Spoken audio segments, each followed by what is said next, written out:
CTET exam हो या कोई भी राज्य का कोई भी टेट एग्जाम हो, शिक्षक भर्ती से जुड़े जितने भी टेट के एग्जाम्स हैं सभी में पर्यावरण के अलावा 15 नंबर की पर्यावरण पेडागोजी भी पूछी जाती है। तो नमस्कार दोस्तों, स्वागत है आपका अपने YouTube channel AKS career exam study पर। तो दोस्तों आज का हमारा टॉपिक है पर्यावरण पेडागोजी, क्लास 1 है। आज से हम पर्यावरण की पेडागोजी को पढ़ेंगे, शून्य से लेकर शिखर तक चलेंगे, 0 से लेकर 100 तक परसेंटेज टोटली पेडागोजी पूरी हो जाएगी।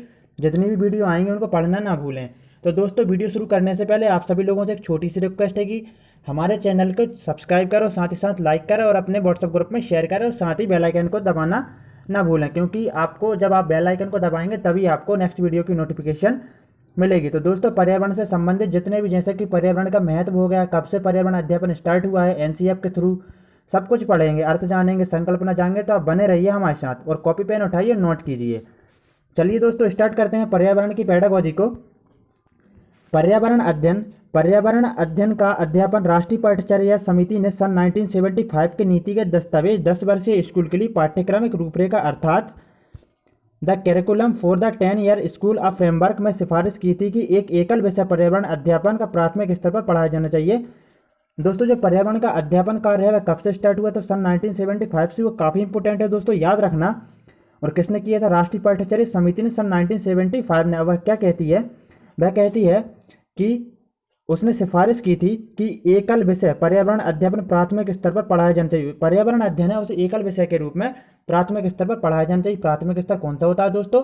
फर्स्ट से लेकर 5th तक का होता है। आगे देखेंगे दोस्तों, पहले 2 वर्ष में। दोस्तों देखिए क्या कहा था, पहले 2 वर्ष में, मतलब कि कक्षा 1 और 2 में पर्यावरण अध्यापन प्राकृतिक और सामाजिक वातावरण दोनों को देखेगा।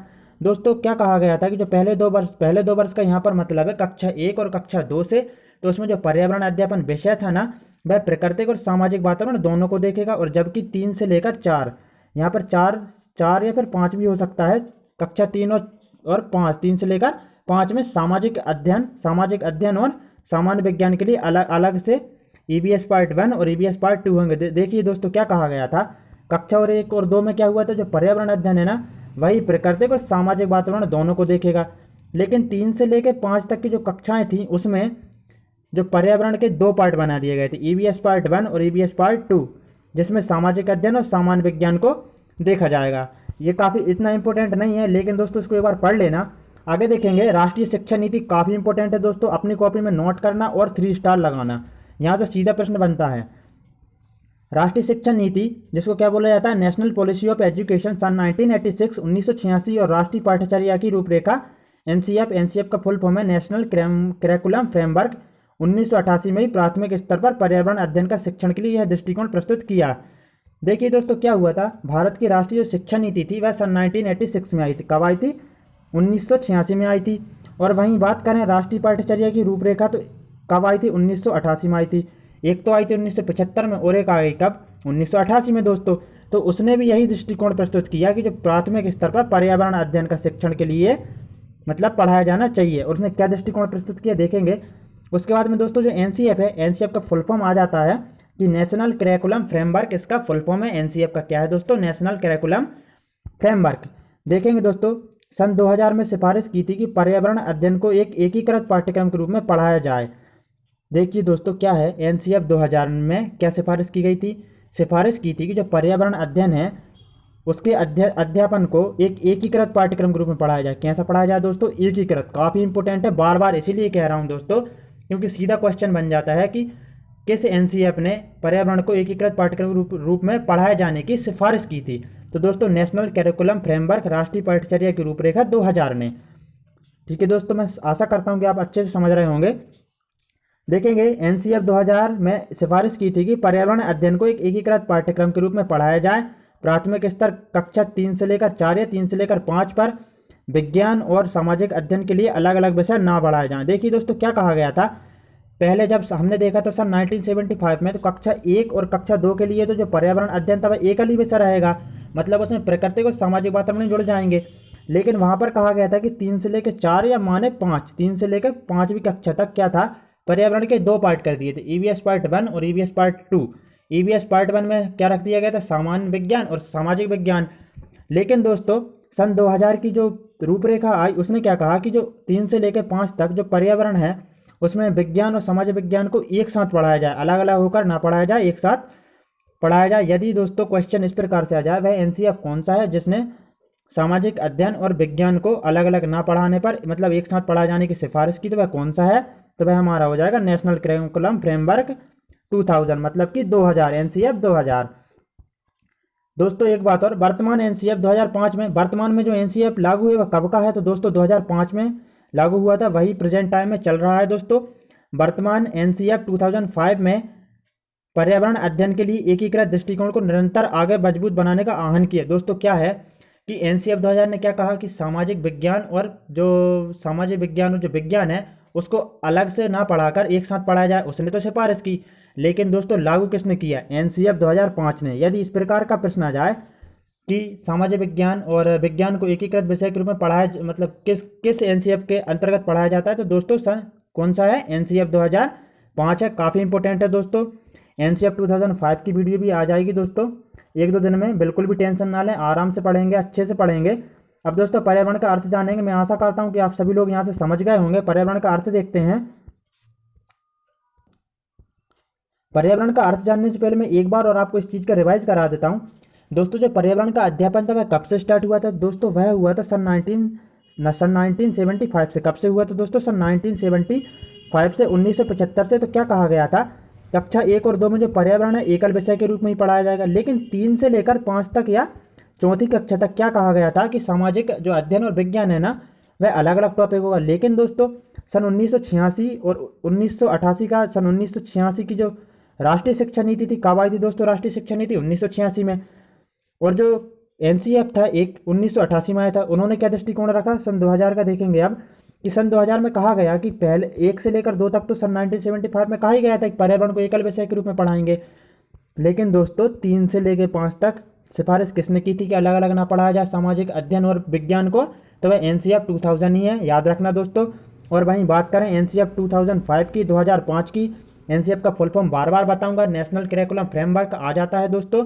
तो उसने एक दृष्टिकोण पेश किया। क्या कहा उसने? क्या करा कि सामाजिक अध्ययन और विज्ञान है ना उसको एकीकृत विषय के रूप में पहली से लेकर 5वीं तक पढ़ाया जाने लगा, या तीसरी से 5वीं तक पढ़ाया जाने लगा। मैं आशा करता हूँ आप समझ गए होंगे। अब पर्यावरण का अर्थ को देखते हैं, काफ़ी इंपॉर्टेंट है, यहाँ से भी प्रश्न बन जाते हैं। पर्यावरण का अर्थ, पर्यावरण का क्या अर्थ है दोस्तों? पर्यावरण का अर्थ है बाह्य आवरण जो हमें चारों ओर से घेरे हुए है।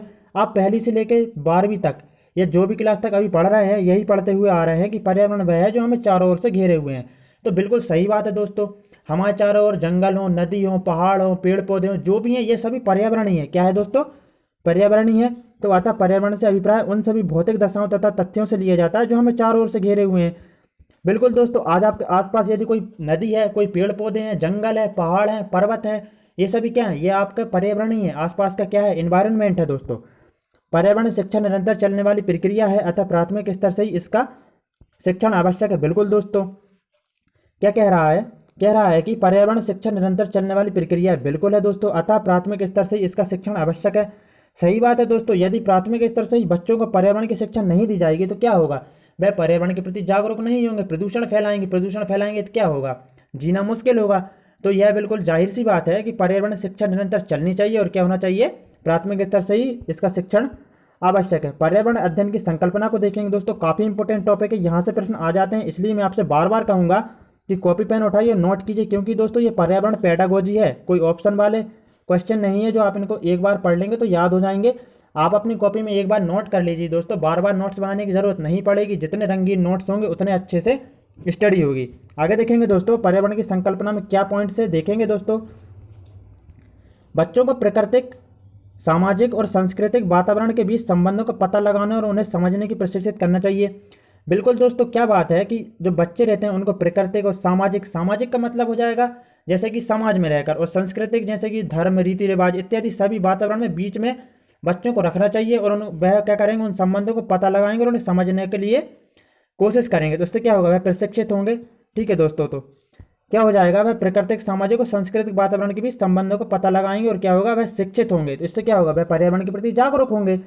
आगे देखेंगे अवलोकन और चित्रों के आधार पर समझ विकसित करने के लिए अनुभव के माध्यम से उनमें भौतिक अवलोकन और चित्रों के आधार पर समझ विकसित करने के लिए अनुभव के माध्यम से उनमें भौतिक, जैविक, सामाजिक और सांस्कृतिक पहलू की समझ प्राप्ति की ओर अग्रसर करना। बिल्कुल दोस्तों, जैसा कि दोस्तों आप सभी लोगों ने देखा ही होगा, क्या होता है कि प्राथमिक स्तर से लेकर ही जैसे कि बच्चा धीरे धीरे बड़ा होता जाता है, उनकी बुक्स में चित्र दिए रहते हैं। मैंने एनसीईआरटी की बुक्स में देखा है और आप सभी लोगों ने पढ़े भी हैं दोस्तों।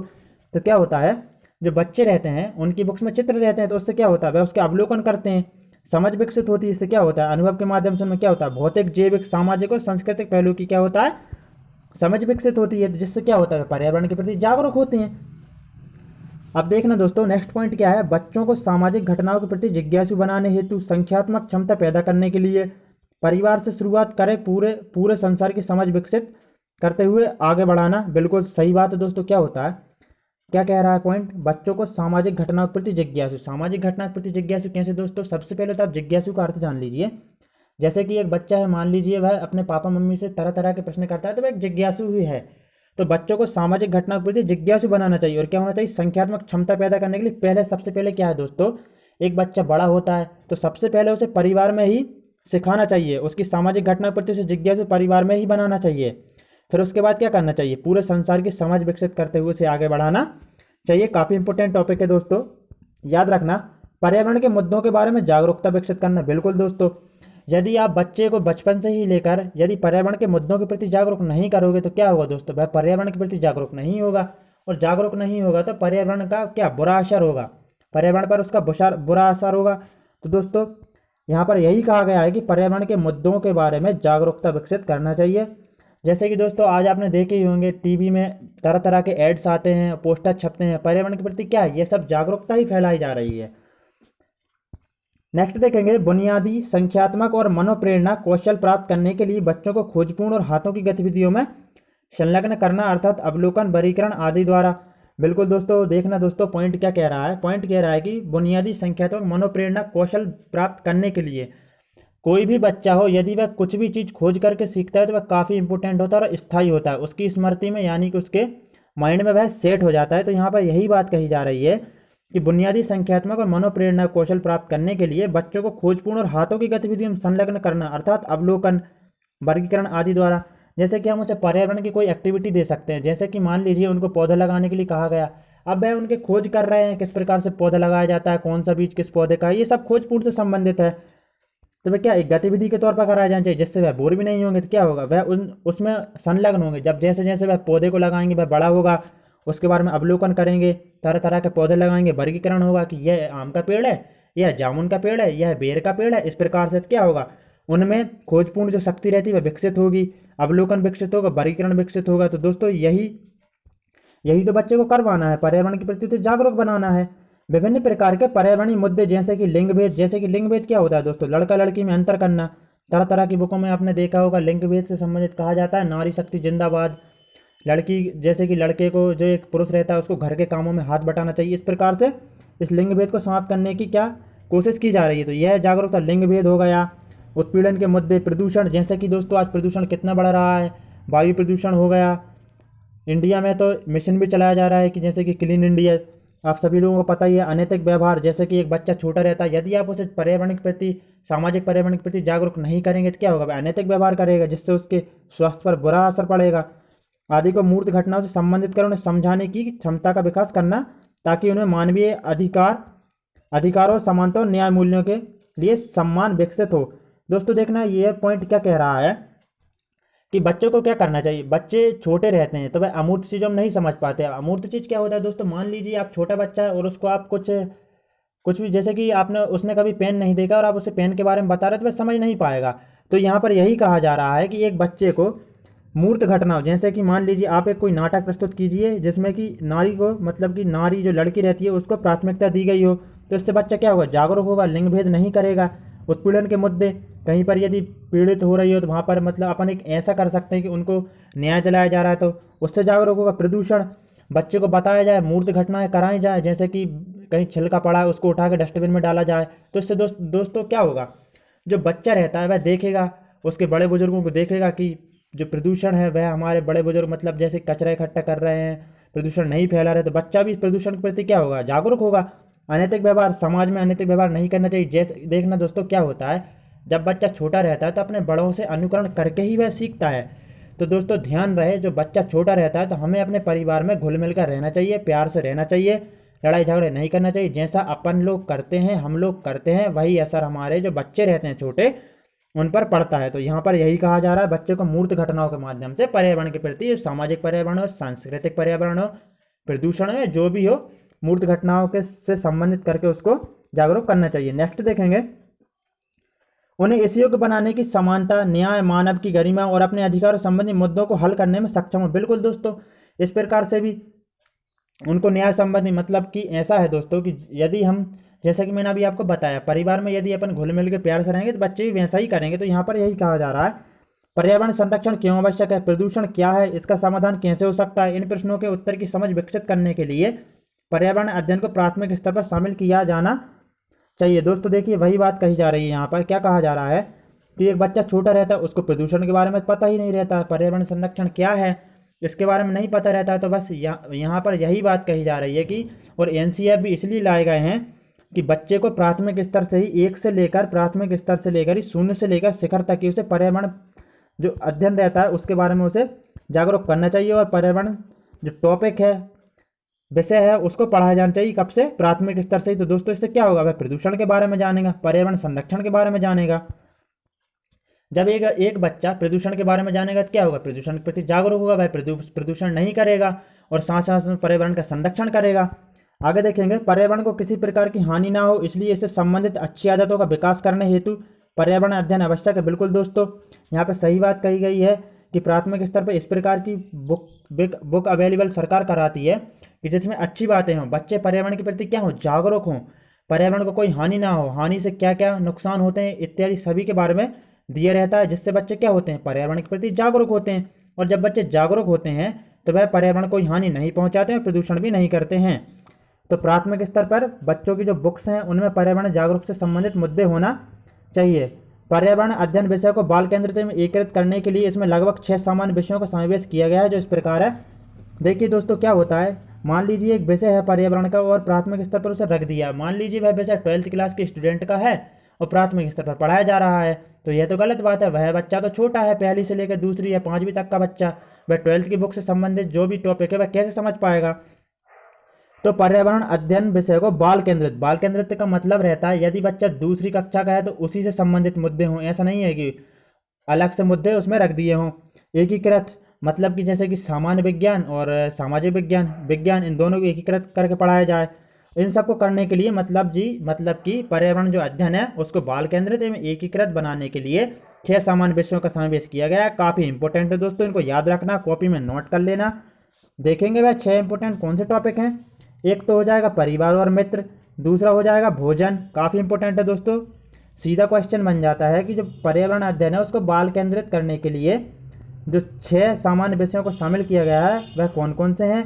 तो पहला परिवार और मित्र, दूसरा भोजन, तीसरा हो जाएगा आश्रय, चौथा हो जाएगा पानी, और 5वां कौन सा है, यात्रा हो जाएगा, और 6ठा और लास्ट कौन सा है, चीज़ें जो हम बनाते हैं और करते हैं। बिल्कुल दोस्तों, चीज़ें जो हम बनाते हैं और करते हैं, things we make and do. Next देखेंगे दोस्तों, अब पर्यावरण का अध्ययन का क्षेत्र देख लेंगे। अभी हम लोगों ने क्या देखा, पर्यावरण का अर्थ देखा, पर्यावरण की संकल्पना देखी, कब से पर्यावरण को स्टार्ट किया गया ये देखा। अब पर्यावरण अध्ययन का क्षेत्र देखेंगे। पर्यावरण अध्ययन का क्षेत्र, पर्यावरण अध्ययन का देखिए क्षेत्र क्या कह रहा है, राष्ट्रीय पाठ्यचर्या की रूपरेखा 2005, जैसा कि स्टार्टिंग में मैं आप सभी को बता चुका हूँ। राष्ट्रीय पाठ्यचर्या रूपरेखा जो 2005 है उसी के माध्यम से, उसी के थ्रू आज पर्यावरण अध्ययन हो रहा है। पर्यावरण अध्ययन हो रहा है, जो भी शिक्षा चल रही है वह एनसीएफ 2005 के अकॉर्डिंग ही चल रही है। तो क्या कहता है, राष्ट्रीय पाठ्यचर्या की रूपरेखा 2005 बच्चों के स्कूली जीवन को बाहर के जीवन से जोड़ने का समर्थन करती है। दोस्तों काफ़ी इंपॉर्टेंट क्वेश्चन है, मैं बार बार कहूँगा क्योंकि 3 से 4 बार आ ही चुका है। सीधा क्वेश्चन बन जाता है कि बच्चों के स्कूली जीवन को बाहर के जीवन से जोड़ने का समर्थन कौन करती है, एनसीएफ 2005 करती है। बिल्कुल सही बात है दोस्तों। क्या होगा, बच्चे के जब स्कूली जीवन को बाहर के जीवन से जोड़ेंगे तो वह उसके पर्यावरण को वह समझेगा, और जब पर्यावरण को समझेगा तो वह पर्यावरण के प्रति जागरूक होगा, प्रदूषण नहीं करेगा, पर्यावरण का संरक्षण करेगा, उसे उसके महत्व के बारे में पता चलेगा। तो एनसीएफ 2005 क्या कहता है दोस्तों, एक बार फिर बताऊंगा, बच्चे का जो स्कूली जीवन रहता है उसको बाहर के जीवन से क्या करना चाहिए, जोड़ना चाहिए। उसका समर्थन एनसीएफ 2005 कहता है। एनसीएफ का फुल फॉर्म है नेशनल करिकुलम फ्रेमवर्क, राष्ट्रीय पाठ्यचर्या की रूपरेखा 2005। पर्यावरण अध्ययन के विषय में तो यह पूरी तरह से सही है, क्योंकि पर्यावरण अध्ययन का ध्येय मात्र ज्ञान का अर्जन ही नहीं है। बिल्कुल सही बात है दोस्तों। दोस्तों मान लीजिए एक बच्चों को जब पर्यावरण अध्ययन पढ़ा रहा है तो उसका मतलब सिर्फ ये नहीं है कि बच्चों को सिर्फ ज्ञान भर दो, कोरी स्लेट नहीं है बच्चा कि उसे ज्ञान भर दो, बल्कि क्या हो, इससे जुड़े सामाजिक, प्राकृतिक और सांस्कृतिक मुद्दों पर एक संपूर्ण रूप से समझ बनाते हुए आवश्यक कौशल के विकास द्वारा पर्यावरण संबंधी समस्याओं का समाधान करना भी है।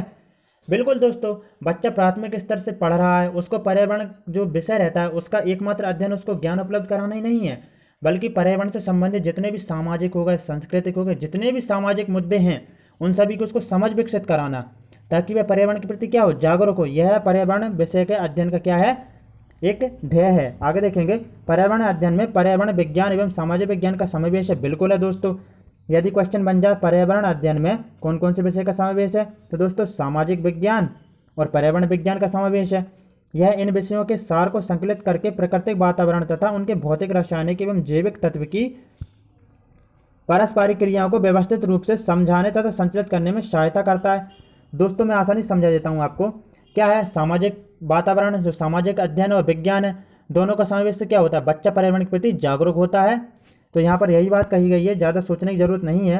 पर्यावरण शब्द अब देखेंगे दोस्तों, जो पर्यावरण शब्द है ना काफ़ी इंपॉर्टेंट है। सीधा क्वेश्चन बन जाता है कि पर्यावरण शब्द कौन सी भाषा से लिया गया है और कौन से शब्द से लिया गया है। देखेंगे, पर्यावरण शब्द फ्रांसीसी यानी कि जैसे फ्रेंच शब्द है। कैसा शब्द है दोस्तों, पर्यावरण जो पर्यावरण शब्द है एनवायरनमेंट, वह फ्रेंच शब्द है, जिसको जो कि इन्विरोनर से लिया गया है। किससे लिया गया है, एक फ्रेंच शब्द है इन्विरोनर, उससे लिया गया है, जिसका अर्थ क्या होता है, पूर्ण परिवेश होता है या पूरा परिवेश होता है। आगे देखेंगे दोस्तों, पर्यावरण अध्ययन का क्षेत्र देखेंगे दोस्तों। पर्यावरण अध्ययन में हम प्राकृतिक आपदाओं, बिल्कुल दोस्तों ऐसा नहीं है, जैसा कि मैंने आपको स्टार्टिंग में ही बता दिया था कि पर्यावरण हमारे चारों ओर से घेरे हुए है। आज पेड़ पौधे, पहाड़, जीव जंतु जो भी हैं सब पर्यावरण के अंतर्गत ही आते हैं।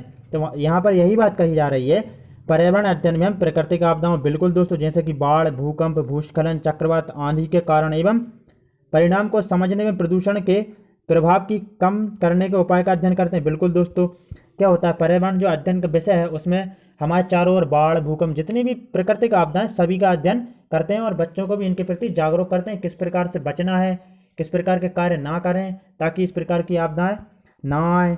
रोका तो नहीं जाता, लेकिन उनके संरक्षण से, उनके बचाव से उपाय तो किए जा सकते हैं। इस प्रकार के सभी बच्चों को अध्ययन कराया जाता है पर्यावरण अध्ययन के अंतर्गत। इसमें हम वनस्पति एवं जंतु के प्रकार एवं उनकी सुरक्षा के बारे में अध्ययन करते हैं। बिल्कुल दोस्तों, पर्यावरण अध्ययन में हम बात करते हैं जीव जंतुओं का संरक्षण करना चाहिए, आज विलुप्त होते जा रहे हैं। इस प्रकार से बच्चों को सभी को बताया जाता है। तो वे क्या होता है, पर्यावरण के प्रति जागरूक होते हैं। प्राकृतिक संपदा एवं उनकी समस्याओं का संरक्षण एवं सुरक्षा, इसमें जल, मृदा, वन, खनिज, बिजली एवं परिवहन शामिल है। दोस्तों पर्यावरण जो अध्ययन विषय है उसको प्राथमिक स्तर पर पढ़ाने का एक मुख्य ध्येय यह है कि बच्चों को क्या करना, जागरूक करना। किस लिए करना, क्योंकि आज मृदा, जल, वायु, खनिज, यदि जल का संरक्षण नहीं किया गया प्रेजेंट टाइम में, वर्तमान समय में, तो भविष्य में क्या होगा, हमारी जो आने वाली पीढ़ी है, भावी पीढ़ी है, उसको जल उपलब्ध नहीं हो पाएगा, काफ़ी समस्याएं होंगी, तो जीवन संभव नहीं होगा। तो इस प्रकार से अभी से बच्चों को जागरूक किया जाता है, जिससे क्या होता है, वह पर्यावरण के प्रति सचेत होते हैं, संरक्षण करते हैं। आगे देखेंगे, पर्यावरण के अध्ययन क्षेत्र में ना सिर्फ पृथ्वी वरन अंतरिक्ष भी सम्मिलित है। बिल्कुल दोस्तों, ये नहीं है कि पर्यावरण अध्ययन में पृथ्वी से ही सम्मिलित है जो हमारे आसपास है, बल्कि इसमें अंतरिक्ष को भी सम्मिलित किया जाता है। मानव पर्यावरण संबंध, पर्यावरण मुद्दों संबंधित नीति एवं कानून का अध्ययन करते हैं। बिल्कुल दोस्तों, इसमें सामाजिक जो भी मुद्दे रहते हैं सभी का अध्ययन किया जाता है। आगे देखेंगे, मौसम संबंधी अनेक कारण, जैसे कि तापमान हो गया, पवन, दाब, वर्षा, ओलावृष्टि, हिमपात, पाला पड़ना भी पर्यावरण के जैविक घटकों को प्रभावित करते हैं। बिल्कुल करते हैं दोस्तों, तापमान के जैविक घटकों को प्रभावित नहीं करता, आज हमें ही तापमान प्रभावित नहीं करता, जीव जंतुओं को नहीं करता क्या, सबको करता है।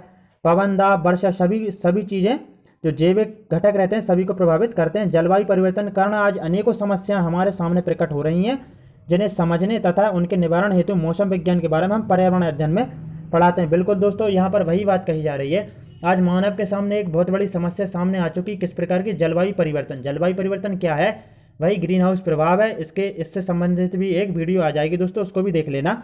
तो इन सभी से जागरूक करने के लिए बच्चों को प्राथमिक स्तर से ही पर्यावरण अध्ययन में इन सभी के बारे में जानकारी उपलब्ध कराई जाती है।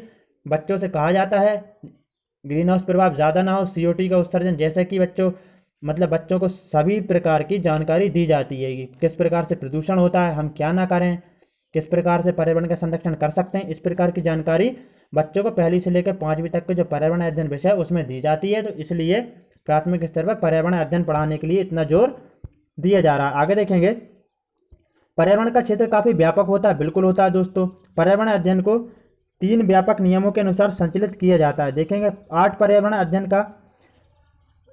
अध्ययन का विस्तार पर्यावरण को सीखने के माध्यम की तरह प्रयोग करने से लेकर इसकी सुरक्षा एवं संरक्षण के लिए किया जा सकता है। बिल्कुल दोस्तों, क्या है पर्यावरण अध्ययन जो रहता है प्राथमिक स्तर पर क्यों पढ़ाया जाता है, ताकि उसका संरक्षण करें बच्चे।